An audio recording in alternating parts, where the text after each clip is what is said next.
All right. Hello, class. We have here a special guest. We have Caley Chapman, and she is a special education teacher at Christ Lutheran Academy, which services K through 8 students, age students. And what's great about this school is they offer general education, resource setting, and self-contained to serve a variety of students on their Christian private academy campus, which is unusual because typically at private schools, we don't follow or uphold IEPs, but that's not the case at your school. Ms. Chapman, can you tell us a little bit about yourself? I think you got one of your degrees from GCU, didn't you? I did. I have an undergraduate degree in K to 12 special, K to 8 regular. And then I got my master's in autism through GCU. And you have a neat background. Can you share a little bit about how you became involved in the community of students with autism? Yeah, well, growing up, I always worked in special ed. I volunteered all throughout high school. I taught a Special Olympics cheer team. So I always knew I was going to be a special ed teacher. I took the job at CLS teaching general second grade. I taught that for 1 year because I knew I was going to go into my master's, but I wasn't quite sure in what. I didn't know if I wanted to do curriculum and instruction or autism. So I kind of just waited for a year. And then I knew immediately, like, no, I have to do autism because it's just general education students here. Yes, there is resource, but it's not really special education, or at least what I was used to. And so after 1 year, I was like, no, I miss special ed. I have to do that. So I got my master's in autism. I expedited it. So I did it in a year. And like halfway through my program, we were supposed to sign our letters of intent. And the principal came to me and was like, are you not coming back? And I said, I'm a special ed teacher. You guys don't have special ed here. And throughout like my schooling, I was a sub, and I have like a longstanding partnership with Gentry Pediatric Behavioral Services. And so I told him, like, I'm going to go teach autism somewhere. And he called the behavioral group and they were like, hey, Kaylee's going to leave. Do you want to start a clinic at our school? And they were like, oh my gosh, if Kaylee's teaching it, yeah, we will, just because I've known them for so long. So we started a behavioral clinic here the following school year. And now this is our 3rd year up and running. Wow. So you were the Yeah. person that truly founded this program, and it's called the Yeah. Connections Academy, geared towards students on the autism spectrum at your school. Yeah, so I service them. I service the academics and I run the program. We offer speech through the Gentry group. We have OT through private services. And then the kids all receive behavioral services through the Gentry group. So that's technically a behavioral clinic in an academic setting. Very neat. You're really paving the way for private schools and what it can look like to meet the needs of all students that want to have a private Christian-based education, and also they have some neurodiversities. Can Mhm. you explain? I know that when we spoke the last time, you told me about the collaboration that goes on between yourself and the general education teachers and how you plan and align with the curriculum. Can you share a little bit about that? I made some notes because my brain shuts out in the afternoon. But so like when you're collabing with the gen ed teachers, there's like 2 roles. There's the role of the gen ed teacher and then the role of the special ed teacher. For my kids who push into the typical classrooms, for the general education teacher, the biggest thing that I need from them is communication. I'm in here teaching my own kids, so I can't always be the one to go in there and observe and see what they're struggling in. So the biggest thing for me is communicating with me, and it does not need to be immediate, but it does need to be by the end of the day. So if one of my students is in math in the typical setting, and whether it's like behavioral concerns, like, oh my gosh, he was screaming at his desk, or, I noticed that when we were doing counting coins, switching from the fives, tens, and ones, he had no idea what was going on. I need to know those things. Mhm. That way, the following day, I can either send someone there to support him or I can adapt his page, because like if I don't know, which has happened before, sometimes the general education teachers, like we have a lot going on in here and they don't want to bother us. And so sometimes they won't say anything, whether it be behavior or academics, until it builds and builds and builds and is a bigger Mhm. problem. So I tell them all the time, like, I forget things constantly. If you can Yeah. tell me in 24 hours, great. 48 hours, reasonable, but any more than that, the kid is now developing a pattern of behavior or they're falling further behind. So the biggest thing that I need from them is communication. And realistically, it could be like a sticky note that they hand me in passing down the hallway. For the special education teacher, myself and my aides, I would say the biggest thing that we do is positive collaboration. Um, there's a lot of people in here, and in Mhm. special ed, you're gonna communicate, like interact with a lot of people, whether that be paras, aides, behavioral techs. Um, it's we get frustrated a lot. Like, it's really Mhm. hard to teach when the kids sometimes it feels like you're speaking a different language. And so Mhm. instead of approaching it like, well, you're the behavior team and it's your job to fix this behavior, it's like, hey, what can we do? Like, how can I support you? What can we do? And that's the reason that this model works, is because we really, everyone loves the kids. Like, we're obsessed with the kids. And so it's all like positive collaborating. And that's, that's a learning curve too. When you're working with individuals who are significantly younger or significantly older, it's kind of like, you have to figure out the social boundaries and how you can correct people appropriately. And also, I think if you really like praise them, like, hey, I noticed what you were doing was so great. Really just trying to keep a positive environment is huge. And with the general education teachers, they have a lot going on too. They're working at a higher pace. And so I never want to add more to their plate. I would never say like, hey, why don't you go ahead and modify my student's math paper? I'm going to be the one going in. I'm going to make sure I have it ready to go. I don't want them to feel like, one of my students in their class is a burden. So I always try to make sure I'm on top of it and that everything they need is taken care of. That is great. Thank you for sharing the positive example of the positive communication. And it sounds like you have an open door about how general education teachers can voice their concerns. Do you typically prefer email, or do you just want them to tell you in any way that they can within a 24-hour period? Yeah, anyway, I don't care if it's a sticky note or a text message or email. Emails I see pretty quicker in the school day because I have Mhm. my ding goes off and I'm like, oh gosh, what does someone need? I Oh don't check my no. phone at all during the day. So email is usually best, or they could grab one of my aides out in the hallway and let them know. If they send me a text, I probably won't see it until this Okay. evening. Thank you. Perfect. And then can you describe, I'm going to be showing this video to both a math class and a reading class. Okay. And so you can decide how you relay the information. Can you describe the multisensory approach that you use to deliver direct instruction in reading and math? Yeah, I wrote down some of both of those things. The biggest thing that we do in here, we use a ton of manipulatives with everything we introduce. We have a whole thing, a whole thing of math manipulatives. We always try to bring those out, whether that be a mini clock or counters. The students have this for math. They have clickers to help. I don't know if Oh, you can see it. wow. This helps them count, and it like physically clicks every time you go, so you can feel it. Oh, For phonics, this is my favorite thing that we have for phonics. We have a magnet board. So they're actually touching and manipulating the sounds. So they pull them up and they put them on here and we build them, we mark them. We're always trying to manipulate physical things instead of the mhm. abstract. We do centers in here with every core subject. So we're getting up, we're moving our bodies, we're changing locations. That's huge. You cannot have students sit in their desks for more than 20 minutes for a typical kid. For my kids, I'd say we start glazing over at like 12 minutes. Like, it's like, okay, stand up, give your friend a high five, sit back down. We're always moving. I said the clickers, we act a lot of things out too. Like, we do tons of choral response, like, okay, stand up, the suffix we're learning is ER. Say suffix ER, suffix ER. We do so much of that just to, half the time they're like zoning me out. So anything to redirect them. We also have lots of visuals. So like the biggest thing that I do is I take the typical curriculum. My kids aren't on special curriculum. Right now, they're all doing second grade curriculum.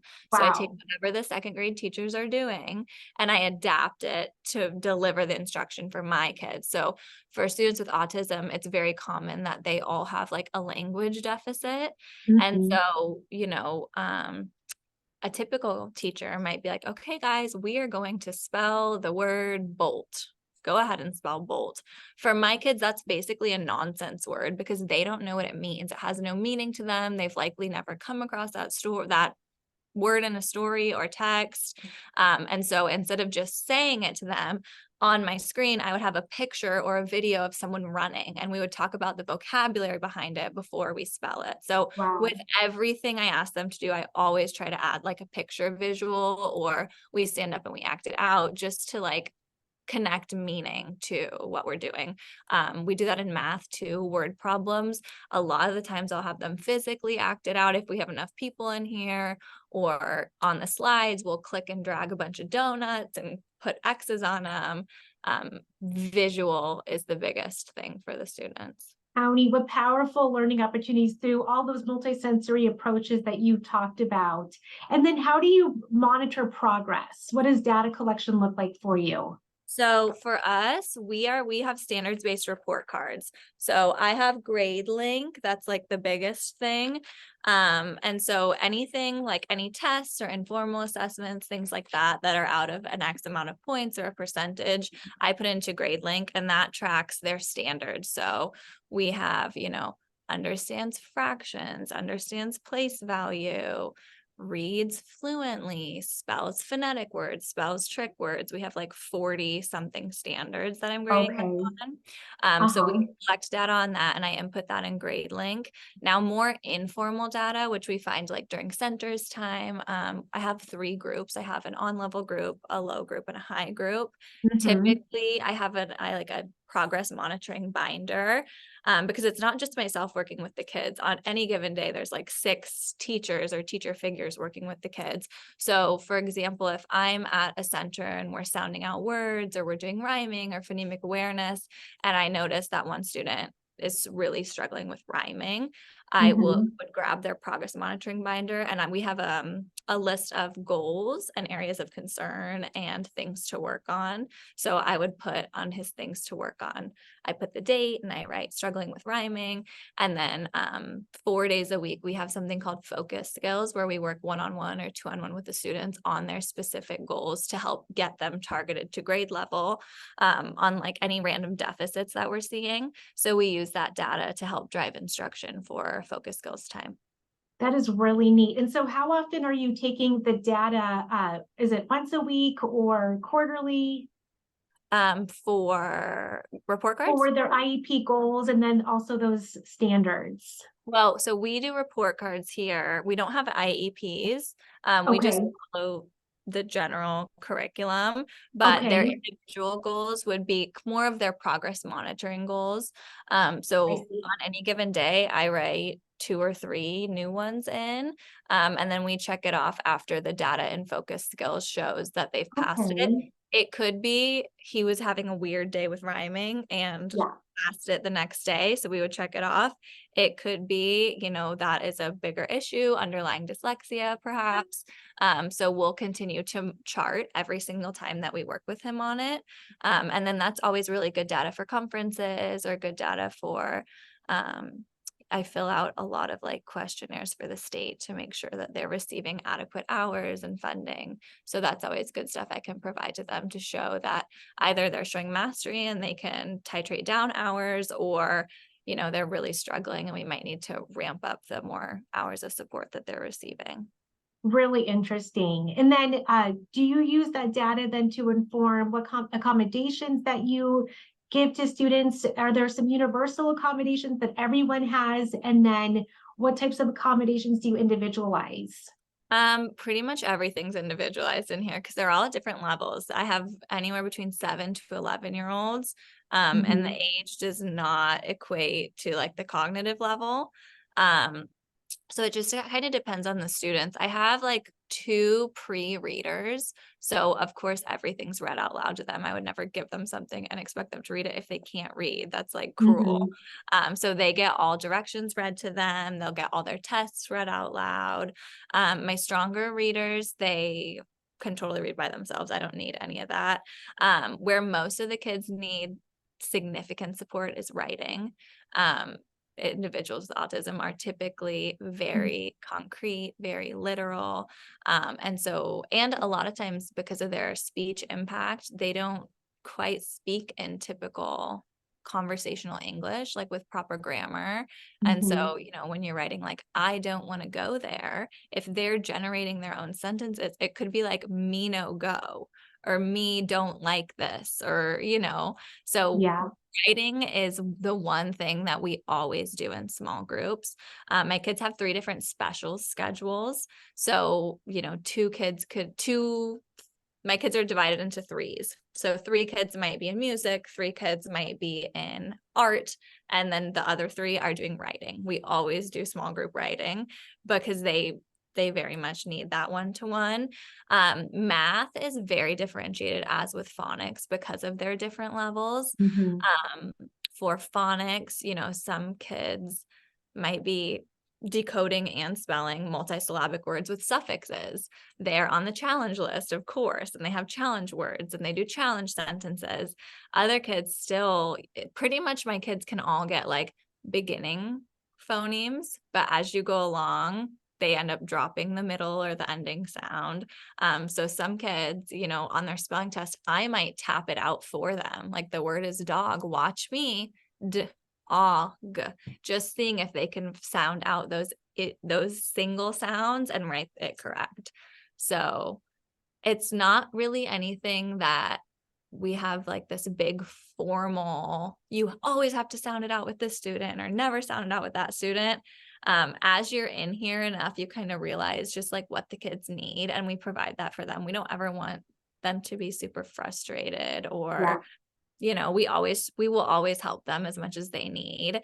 And that's marked in their report card. So in their report card, they have standards, and they have like grades, but then next to it, we say how much prompting they needed or how much support Oh, I they see. needed. So, this student is showing that he is a 2. So we have like 1 through 4. 4 would be like outstanding. He might be a 2 at this because we're not going to let him fail. But the Mhm. next one over could be like with prompting 100% of the time. So you can kind I of see see. how much support we're giving them. And then working your way towards total independence with the Yeah. skill. Yeah. Perfect. And then actually today, one of my classes went to an autism academy, and the principal said, if you've met one person with autism, that's one person with autism, Mhm. because every student is so different. And So different. yeah, and that really rung true to me because that was my experience. And each year brought so many fun, different students, and and it was almost like a puzzle trying to find the best way to make school an enjoyable experience for the students and Mhm. successful. What's your favorite part of working with students on the autism spectrum? They're the best. They're so like they are just so themselves. There's no, Mhm. we have these like the best way that I describe it to parents, because sometimes parents are like, I really want my kid to be in the typical setting, or I really want them to only be in the ASD setting.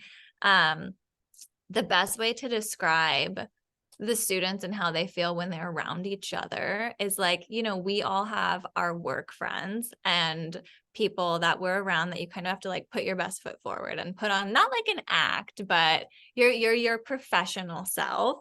And then you have Mhm. like your family or your friends that you just want to like kick your feet up with and watch TV. That's how it is in here all the time. Like they all get each other and they're all so different, but they'll be like, oh, there's a fire drill. He's going to freak out. But it's not like they're not judging each other. They're just saying it. Like they're their most authentic selves all the time. time across all settings. I might say, hey, your hair looks like it's a mess. Let's put it up in a ponytail. And they'll be like, no, I want to look like a wild woman. And I'm like, if that's what you're going for, you've got it. Like, they're so themselves all the time. So that when they're excited or they're loving or they're giving you a compliment, it is 100% genuine. Some kids, they see your bracelet and they'll be like, that's pretty. And then they'll go to their friend and whisper it. My kids would never do that. If they think it's pretty, they'll say it's pretty. And if they think it's disgusting, they'll tell you, oh my gosh, you look crazy right now. Like, why did you do that? Or sometimes I'll be teaching, I'll like throw my hair up in a clip like this. And the kids, if it's like poking out whatsoever over the top, they will not listen to anything else I'm saying. They'll be dying laughing, like, you look like a peacock. And I'm like, oh my God. Isn't that so nice to have no filter? And None. in an age where there's so many people pleasers, it's just so nice to be around people that are not there to please you. They're there to just 100% be themselves. And what a lesson to us all. I learn from them every single day. They are the best. And, a lot of kids this age, like they're starting to get the age where there are, like some social issues. And sometimes I have one kid who pushes into the typical rooms. She'll come back and she'll be crying and be like, oh, so-and-so called me a mean name. They did this. And my kids will see that and they'll be like, why would someone do that? They're so genuinely confused by it. Like, I don't understand why someone would do it. Like, why would you ever be mean to your friends, And so you kind of have to have those conversations and tell them, sometimes people aren't nice. And so that's a hard balance because most sounds like they're really safe in your classroom. So then in the, when they push into other settings, it can be those more typical social interactions that you need to learn that. You need to go through those skills. I just have one more question for you because you answered all of them on here and I appreciate it very much. How do you stay current with best practices, and special education is always evolving, new laws and amendments and best practices? How do you stay current? We have so many related service providers and we deal with insurance and billing and all of that. So I just have to make sure I'm keeping up with the laws because they're literally changing all the time, whether that be state laws, federal laws, or even like laws through different insurance companies. A lot of my kids have a bunch of different insurances. So that's the biggest thing that we deal with is like the billing through that. If one company grants them X amount of hours, another company might only grant them some. So being able to kind of toggle between that, make sure we have enough staff.